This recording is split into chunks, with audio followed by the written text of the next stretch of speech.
So we got in 270 Chargers recently. I'm going to show you one of them right now. What's cool about these cars, and it's raining in Oregon, these are both factory 444 speed cars. And so we'll talk about how rare they are, but there's our CUDA from the other day, still here, waiting for somebody to buy it. Okay, this is a bit of a time capsule in some ways. It was out behind a house for years and years and years, and after I bought it, one of the local guys from around that town called me up and said, hey man, I was supposed to be able to buy that car. I've had that happen to me too. Knock on the door 1,000 times, they say it's not for sale, it's not for sale, not for sale, and then finally they decide to sell and you're not there, they sell it to somebody else. So check it out, we've got a real live, let's look at the side of it here, because this is cool. It's kind of the 70s, right? So we've got the original road wheels on there. That I believe the polyglass is something somebody put on there, because I don't think those are the original ones. The original ones, my guess, would be dry rotted off of the car. Is it raining? It's not raining. Okay. Check out this crazy second day blackout on it. I don't like it, but originally this would be green all the way down to the bottom. But instead it's got that blackout down there that kind of follows the wheel openings all the way down. And then check out, it's a real live Bumblebee car.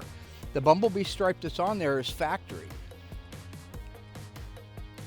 And just so you guys know, when you see stuff like this is poor paint from many, many years ago that shrunk back. My guess is that's the original green right there. But this is all peeled back, and that's how terrible of a job somebody did. All 70 Chargers get the flares on the doors. That was a cool thing, I think. This was not a right-hand outside remote control, or a right-hand outside mirror. Somebody added it, and how you can tell is come in here. If this was a factory mirror coated for the right-hand outside, this would have a thread setter or a nut zert here and here that would take a machine screw. This is something you bought at your Pep Boys, J.C. Whitney, bolted on there, drilled a 1/8 hole, and ran a sheet metal screw into it. That's the quickest way to tell that door did not have the correct mirror on it. They're gone, they're missing, but this is where the turn signal indicators would go. And those are not factory hood pins. The quickest way to tell a factory hood pin, see how that's flat across there? The original ones go up about 1/16 of an inch. They're cup shaped and come up and go over. And that also is not the location. The original location would be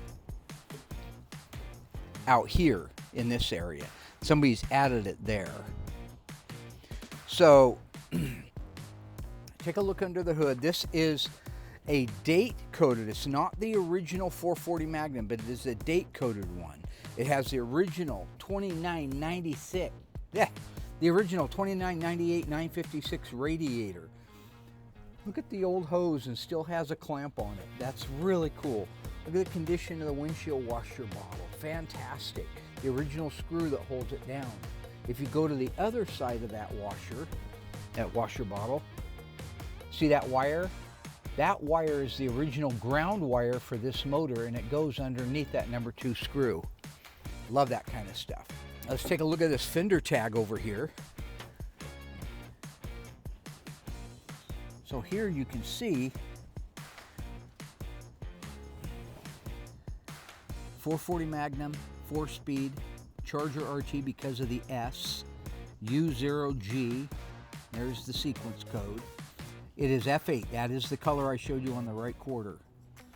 It has a green F8 interior in it. And it does have a console, C16, bucket seats, C55, power disc brakes, B51, and it is an A33. That is your 354 Dana. Why is it a 354 Dana? Because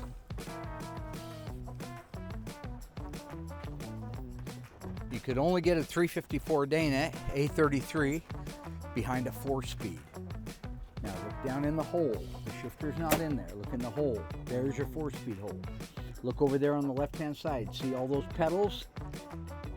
gas pedal, brake in the middle, clutch on the left. It is a 4-speed. Something else neat to kind of point out, this is the original numbers matching correct 4-barrel carburetor for it. If I hold it up there, you'll see the number on it.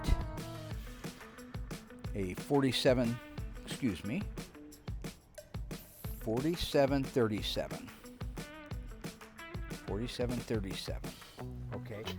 Wood grain standard in 70 on all RTs and Super Bs. 69 to get wood grain up here, you would have had to have an SE, special edition car.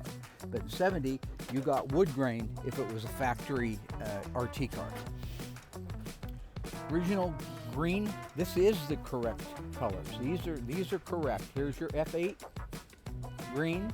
See how much darker that is than the other one? Green trim panels, green upper. This was a popular color back then. This was a hell of a popular color back then. It's got the original glass in it, right there. See the Chrysler logo on there? All right, let's take a look. In 70, the Dodge Charger got rid of the vacuum-operated headlights. They have electric headlights. The doors, these concealed headlights flip up, just like the 68 and 69 did, and the 66, 67, except that 66 and 7 use an electric, one on each side. 68 and 9 vacuum, back to electric in 70 and later. And right here's what runs it. Come on over here. This is the original motor for it right here. This motor, when it runs, it turns this right inside here. When it turns this rod. Okay? That rod hooks in right there. That's what makes them open and close. So, if this isn't froze up, and it's not, watch my hand. See if I'm going the right way. I'm not. Go back the other way. Now, you see my hand moving, right? Now show what it's doing to the headlight. This is what I had to do when I was a kid at night because my motor went out on my car and I wasn't spoiled like Dougie. They could have just told his dad I need another motor. I had to do this, usually in a drunken stupor. And there's your headlights wide open.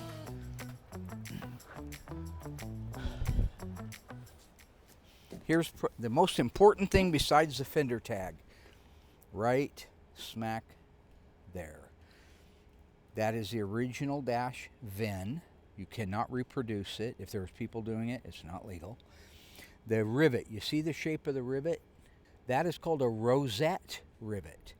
One of the things the DMV looks at is what kind of rivets held that in. Originally from the factory, they should be a rosette rivet. That is a rosette rivet right there. That is our 70 Dodge Charger RT that we're just getting ready to start on. But I want to point something out. Come down here. I'm going to tease you. This is part of the graveyard out here. You've all seen it before.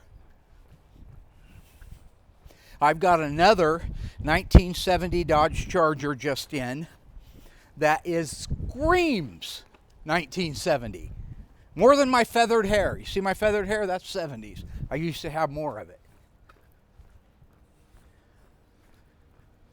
Keep coming, keep coming, keep coming. This also is one we're going to talk about very short. No, actually, we already showed it. Yeah, this is the one that the guys are disassembling, getting ready to disassemble. Right there, 1970 Dodge Charger 444 speed, one of 1,443 made. That is an all-original numbers matching car. This crazy, weird pattern that goes here. This is not factory, but somebody wanted it on there. We can see here it's got the original RT badge. The surround, this is a big aluminum surround panel that goes around it. This is all factory correct stuff here. The car was popped in the butt at some time. Take a look at that dent. You can probably see it better from the side. Look how far down it actually pools the water in there. So the quarters are actually pretty good on this car, so we'll repair that versus replace it. Our goal is to always keep as much original sheet metal on a car as possible. Original NASCAR-inspired flip-top gas cap right there. Bing! Got a broken spring. That's pretty normal. Okay, we're going to come along here. Take a look inside there. You got the original orange paint on the floors. 4-speed, that's the tunnel that you see down there on the floor, that big open hole right there. That's your 4-speed. Got your reverse light here on the dash. When you put it in reverse, this thing would light up amber. It is also, take a look up there at that rear feature. R22 AM 8-track. It is also a factory tick-tock-tack in 85, November 85. We talked about last time the wood grain. That is normal on the 1970 Charger. With the R22, you also got these. A 3-speaker dash and 2 in the rear. It has the wood grain sport wheel on it, which seems to be close to frost. Still moves a little bit. Come up here and take a look at the dash on this one. There is our dash VIN. Again, we learned last time, look at the rosette rivets. Never been off the car. She's a beaut, Clark. There's some of the original paint, which is still pretty darn nice on this car. But check this crazy crap out. Look at that pattern they brought into the hood. It is some kind of a paisley 70s print that is on there. It's real textury. I don't even know what it is. It's some kind of a decal that they had put on there. Now, if this was a V21 car, hood sport treatment, this same area that you see outlined here would be all black, a matte finish black, or Granite black, which is a matted black. But in this case, they wanted to add that. Notice these. What did we learn last time? That is not a factory hood pin. It's flat. It's completely flat. If it was cupped and came up to here and rolled over and went back down again, a nice cup shape and in a different location, that would be the hood pin for it. But that is not right. This does not have hood hinges on it, so I'm going to try not to kill myself or hurt anybody around me. There is the numbers matching engine. Why it has a low performance exhaust manifold on the left hand side, I don't know. I don't know how it got on there. The guy started restoring the car and he passed away midway through. And so his widow, to honor him, is having us do the restoration on it. It still has the 070 clutch fan on it. That's kind of cool to see.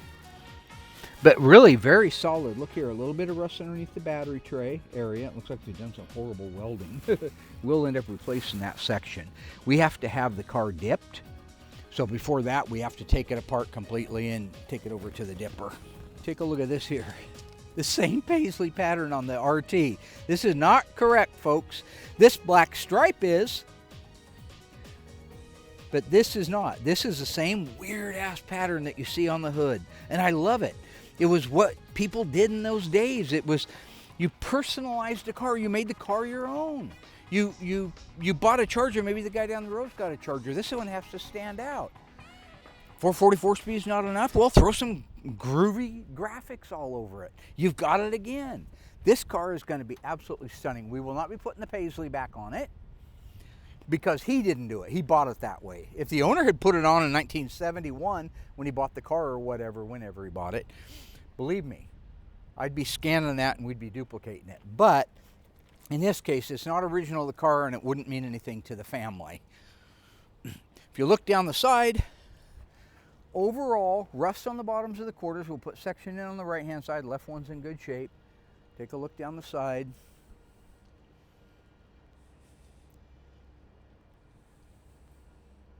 That is just one of those cars that you come across not very often, but when you do, you know that you have a rare car, a blue chip investment grade car, numbers matching 444 speed, and it's not green, even though that's still an investment grade car, the green 70 that's way down there. You see that one way down there? That's still a great one. Oh, absolutely. But you get into your high impact colors, like this one, and it's numbers matching, and that one's not. This one is even a more desirable car when it's finished. But we keep them all over out here, guys. This is actually cousin Dougie's mom's old car. Look at that. Parked in a field forever, and then her husband Harold decided to move it one day and used a D8 cat to hook a chain onto it and pull it out. And when he pulled it out, look at that shit. He ripped the whole friggin' bumper. You know what kind of pressure it would take to rip that bumper out like that? That's a 1970 Chrysler. It weighs over 5,000 pounds. That's solid steel. Okay, guys, we got a lot more to talk about down the road. Car after car after car after car after car. Stay tuned. We got a bunch of them coming at you. Hello ghouls, Mark Warman here, the Ice Tray from Graveyard Carz. If you enjoyed this video, be sure to like it, drop a comment down below, and subscribe to our channel. We have fantastic stuff coming up, and some of it you've never seen before. I gotta go insult people. Hey Alice!